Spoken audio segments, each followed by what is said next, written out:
let's talk about confidence. Now, what's confidence to you? What does it mean? How do you build on your confidence? How do you become more confident? Is it important to have confidence? All of these are good, valid questions. Now, for me, it's very, very important to understand the concept that confidence is one of the most important factors when we talk about sales and closing, being aggressive.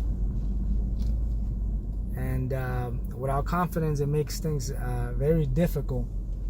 First of all, your confidence is technically just believing in yourself. Now, it doesn't matter how knowledgeable you are. If you're more confident, you have better results. Now, look at poker, for example. They bluff a lot, but the fact that they're so confident that a lot of people believe their bluffs. Now, I'm not saying sales is all about bluffing, but what I mean is being very confident gives you the ability of being very professional. It gives you the ability of being very knowledgeable. Now, if I'm confident when I'm introducing certain information, clients are going to look at me and have a perspective that, first of all, I know what I'm talking about. Second of all, they're going to trust me a little bit more. And it's going to make things easier for me to convince them, for me to persuade them, for me to give them options that they're going to consider. If I'm not confident, they're going to see that right away, and they're going to take advantage of that. Now, let's look at a couple situations. Now, when a client walks in, tells you they're ready, you give them a few options, you give them a little bit of information, and then all of a sudden, they need to go back home. They need to go talk to a spouse. They need to talk to a friend.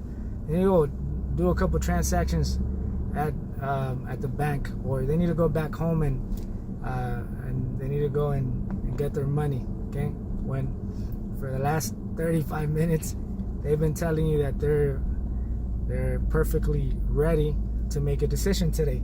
So when you think about it, you think about what exactly went wrong, what happened, because everything seemed to be pretty easy. Everything seemed to be pretty straightforward. Now all of a sudden the client is giving you so many objections that you really don't know what's the problem. Well, first of all, the problem could be simply in your confidence. You're not confident enough to tell the client, look, this is the option, this is what you're going to take, and that's pretty much it. Are you paying credit, or are you paying debit, or you're paying cash? How are you going to pay?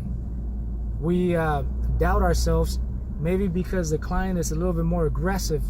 We get intimidated right away because the client is telling us, if you don't give me those $40 a month, I'm not making a decision today.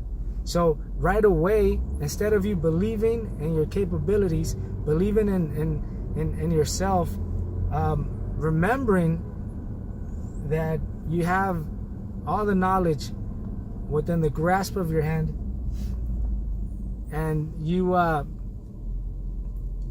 get caught in the moment. You get caught in the moment. They convince you instead of you convincing them.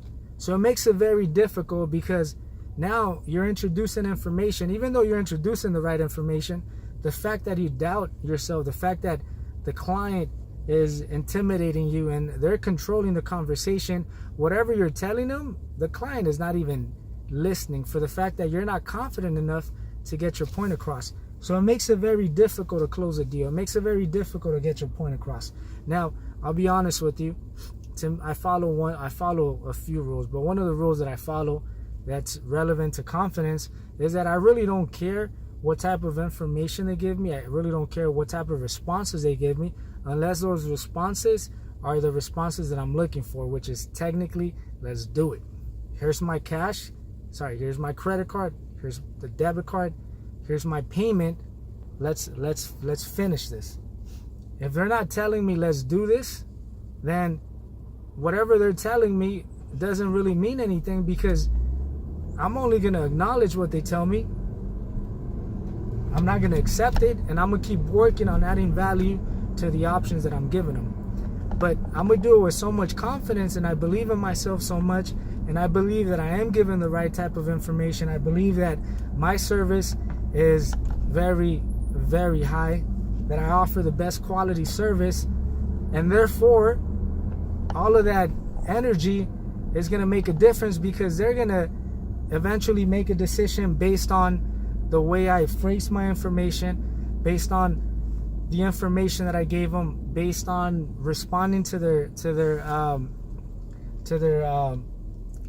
objections. But at the end of the day, I'm so confident that everything that I introduce, I'm introducing it at a very high level, very positive, and I'm not really worried about them walking. I'm not concerned about them intimidating me. I'm only concerned about giving them more knowledge, adding more value to the conversation, to the option. That's pretty much all I focus on, because I'm confident that I'm capable of closing every single deal. It's just a matter of time. It's like driving, for example. You have a destination. In sales, you're always going to be forced to have a destination. What's your destination? Is to close the deal, to collect the payment. That's your destination. So if the client is giving you objections, it just means it's part of the journey. All it means is you have to add more value until you get to your destination, until the client chooses the option that you're offering, until they actually say, yes, I want it. Yes, I'm ready. Let's take care of this payment. Let's do the paperwork. Until then, you keep working on it aggressively, once again believing that it's just a matter of time, matter of knowledge, matter of service. You break the ice, you use your charisma, you give them the service that they need, you provide the adequate information, and eventually they're going to say yes. But it all has to do with confidence. If you're not confident, I don't care what type of information you give them. At this point, it doesn't even matter what options you have available. Unless you get lucky, you won't close a deal. You're not going to be able to convince the client to make a decision, because you're not even believing in yourself. See, I walk into every conversation, and I mean sales conversation, that it's a done deal. It's closed. All I have to do is just go through the process, get to my destination. I don't focus on the obstacles. I don't focus on the objections. I don't focus on the difficulties. I just focus on following the same rule, that it's a done deal. It's up to me if they're gonna buy. The only reason why they should be walking is if I tell them, look, Mr. Customer, I'm not able to help you anymore. Maybe because it can't be rate, maybe because they don't have the proper documentations. But other than that, it's just a matter of me giving them the right information. It's just a matter of me educating them, giving them the option. And I don't mean the money option. I mean the options as far as the coverages or the type of policy that they're looking for. So it's just a matter of me giving them the right information, and the right information with a lot of confidence. So you have to believe in yourself. It's very important. If you don't, clients are not going to believe in you. They're not going to trust you. And if they do, and if you are able to close a deal, then most likely it's going to be a very low deal. So confidence is important. It's mandatory. It's an obligation. You have to believe in yourself.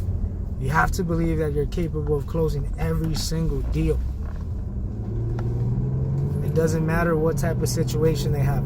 Whoever sits in front of you, it's a done deal. That's the mentality you should have. It's a done deal. Don't forget, confidence. Okay? How do you build your confidence? Believe in yourself. Study, practice, become more knowledgeable. Practice on your delivery, practice on your knowledge, on your strategies. Once again, confidence.